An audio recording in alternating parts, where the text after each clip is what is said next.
Well, here I am. I'm sitting at my desk, recorded a little sketch I've done just for the fun of showing you one of the greatest pleasures I have, just taking a bit of time, relax, put a bit of music on or listen to an audio book or something like that. Just sit at your desk, a little gouache study. It's the greatest thing. It's an hour or so, or maybe less, just having fun and relax. You don't need a big studio. You just a desk and sit down, put your sketchbook in front of you, your watercolor book, and your gouache paints, and just learn while enjoying yourself. That's the beauty of painting with gouache. So I'm going to show you this little demo and just talk you through that. It's really about painting the big shapes, that big structure, then adding a few highlights at the end. Really quite simple, but as I said, a lot of fun to do and a good little learning experience as well. Right, let's have a look at the painting.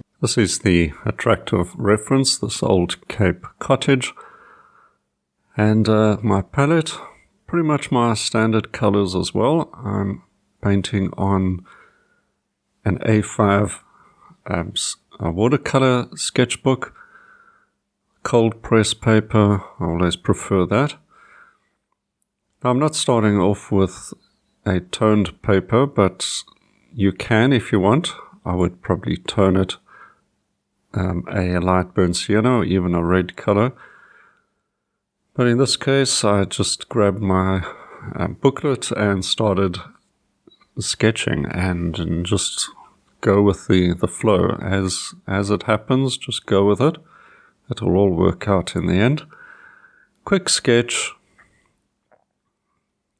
And I'm adding a figure because I think a figure over here is going to be important to add some life and a bit of narrative to this scene. Maybe somebody doing a bit of gardening, something like that. So it's all going to be attractive, hopefully, and fun. Now, using a big nylon brush, just about an inch nylon brush to get the big shapes in. And this painting really is about a lot of big flat shapes, and then I will start adding a bit of texture to it and little details and things right at the end. But the strength comes from setting up all of these dark shapes, big dark shapes, basically ultramarine, alizarin, some deep yellow, and then working from dark to light. That's how we do this in a typical opaque paint fashion. Start with the darks, then move into the lights, middle values. This is basically a middle value green, very sort of an underpainting green. Getting some sky blue. You can use cerulean as well. Even turquoise, if you could mix that with your lemon yellow and ultramarine perhaps, get something similar. Basically a cool blue. You can see the hedge in the background in the photo is very dark, but I want to suggest something in there, a bit of life. There's some light cutting across, so this is trees now in light and a bit of shadow cutting across as well, which is an interesting little feature. Lemon yellow for the lights. A bit of that over the... And this is just color. There's no white paint in it as yet. Cadmium lemon yellow is fairly opaque, so it's going on nice and strong.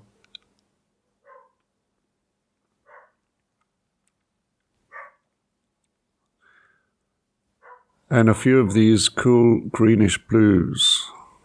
And then the foreground, this cool dark burnt sienna foreground and very similar color with just a bit of ultramarine added to it will work for the roof, the thatched roof in shade. So while it's so dark, it's not a flat black. Alright, so I don't use black, I'd rather mix my own darks up. A bit more blue for the part under the thatch there. There's a few interesting shadows on the side of the house where we've got the chimney as well, fireplace, chimney, all throwing some shadow and a bit of indirect light, so I'll be working on that. Now bringing in the titanium white. I've got the sky to do, so a bit of sky blue and white and a little touch of yellow to warm it up.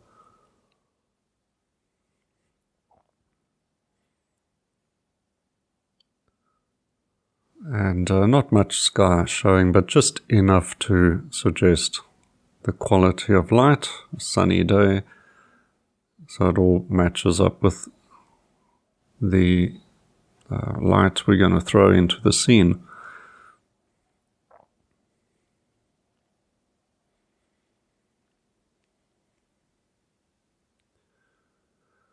Okay, some light on the side of the house now, and I'm using touch of deep yellow and titanium white. Let's just start it off.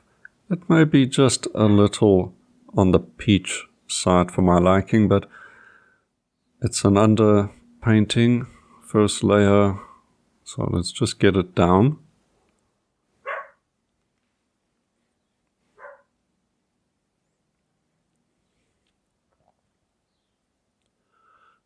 Using a smaller nylon brush, soft nylon,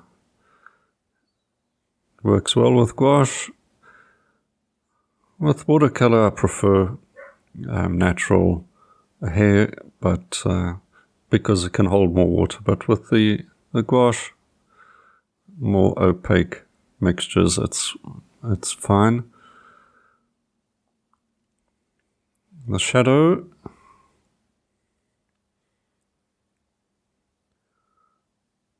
under the thatch as well, that's important.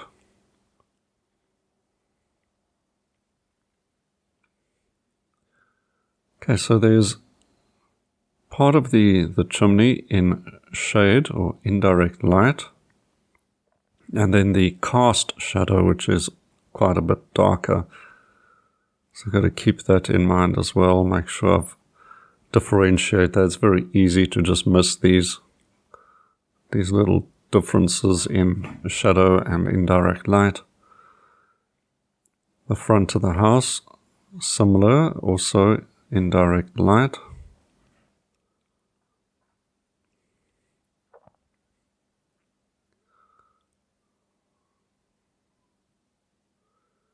As long as it looks like a shadow, or, a cool light, of course, then it's believable as such. I try to make my shadows colorful. It's still important. Now I'm going over the sort of peach warm color. That's just a little too much deep yellow in it. So going over it with a bit more white, but still quite thin.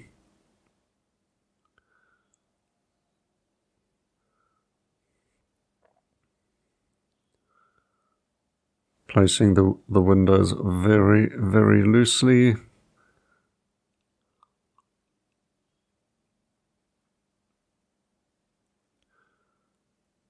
We'll add a little bit more detail around those just now, but let's just finish off getting the better warm light on the side of the house. It looks now a bit more whitewashed even because that initial layer of deep yellow is coming through.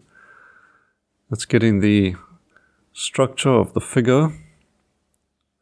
Just a dark with ultramarine and burnt sienna.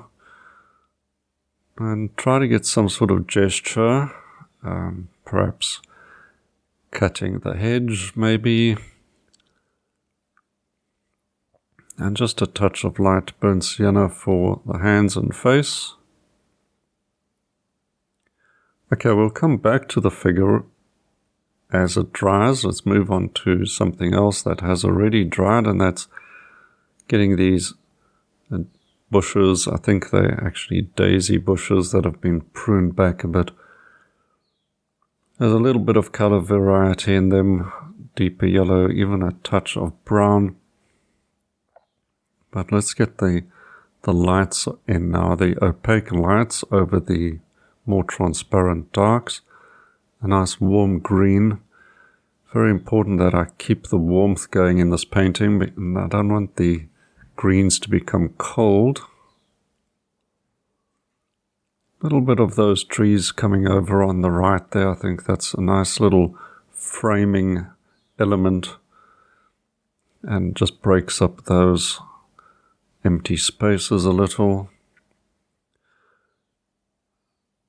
I've moved on to a large brush, a large round brush I should say, and just helps with these sort of more organic shapes. Now when you're doing lights like this, it can get a touch fiddly. Already there's quite a lot going on in these shrubs in front of the figure, but press on, because as you add things you'll see where you need to simplify, come back in with a bigger brush again.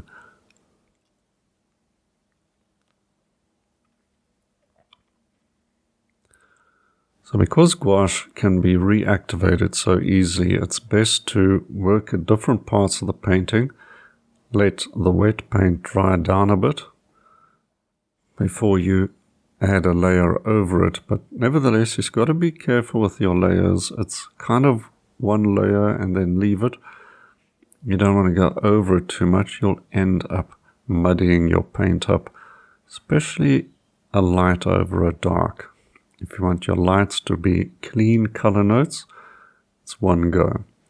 Okay, while that all dries, I'm going to clean off the palette. A bit of water and a tissue, dry that all up, because now we're going to get into those clean, bright color notes, and I'm actually going to put a little bit of pre-mixed green in there, getting these really bright lemon yellow lights.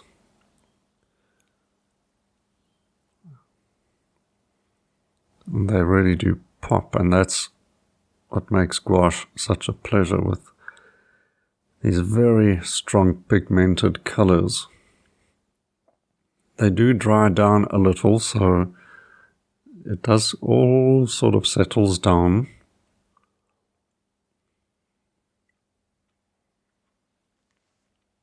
But by now I think you know that I like my bright and vibrant colors. I'd rather lean more to that than something too conservative.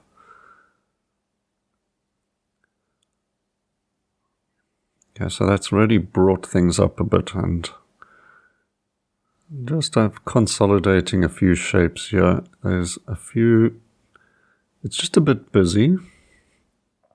I'll have to re-establish some darks as well, but that's a typical thing. No matter if you're using oils or acrylics, you're always coming back to re-establish some of the darks you've lost from your initial blocking in.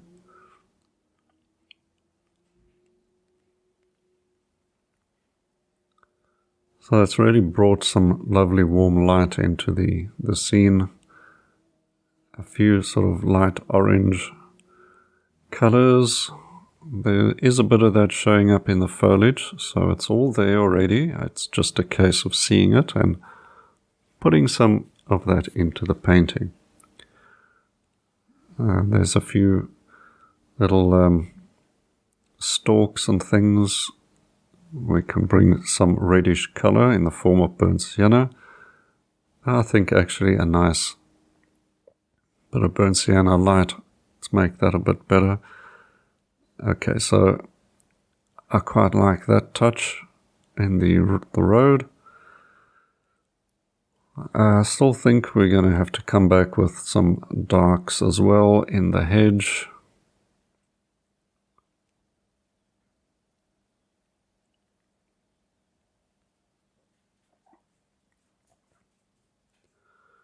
Okay, into the shadows now and bringing that little bit of color temperature variety. Simplify this area a little bit. That's a bit better. Let's get a bit more blue.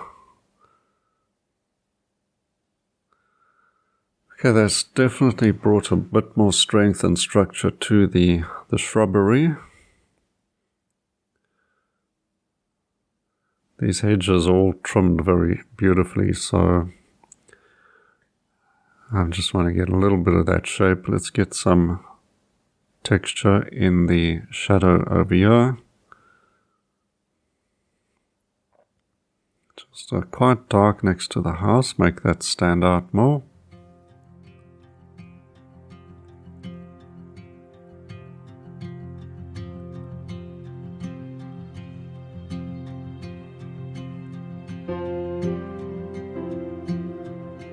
Some of the lights in the thatch I'll have to re-establish over here. We need to get that in. That's a bit better.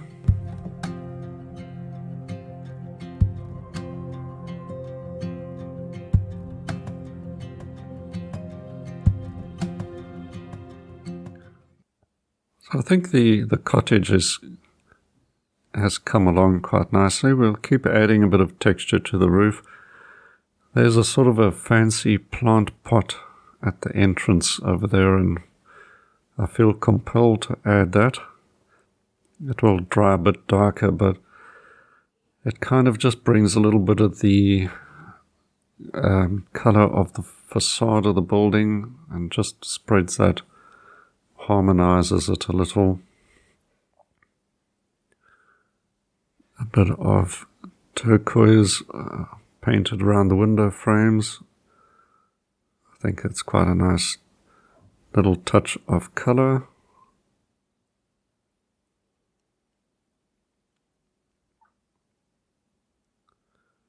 Don't make the details too strong, but now just spreading that color around here or there, and once again harmonizing with the rest of the painting.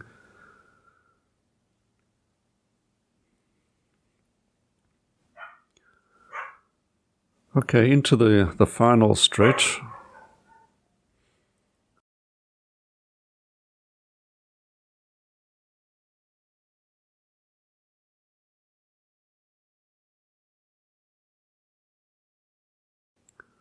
Just a little bit of a highlight on the figure.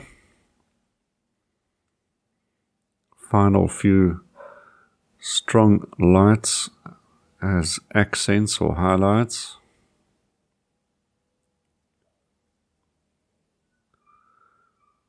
Just bring things to life. Okay, I think that's almost done. The roof's died down a bit, so I'm going to just add a little more texture to the edge of the thatched roof to finish that off. A few final little touches like that. Scumbling a bit of color, let's get a little bit of variety. Very sort of subtle temperature changes, but just breaking up a few edges. Okay, it's time to sign off before I overdo things and get the tape off. Let's have a look. I think it's quite a cute cottage, very in keeping with the general theme.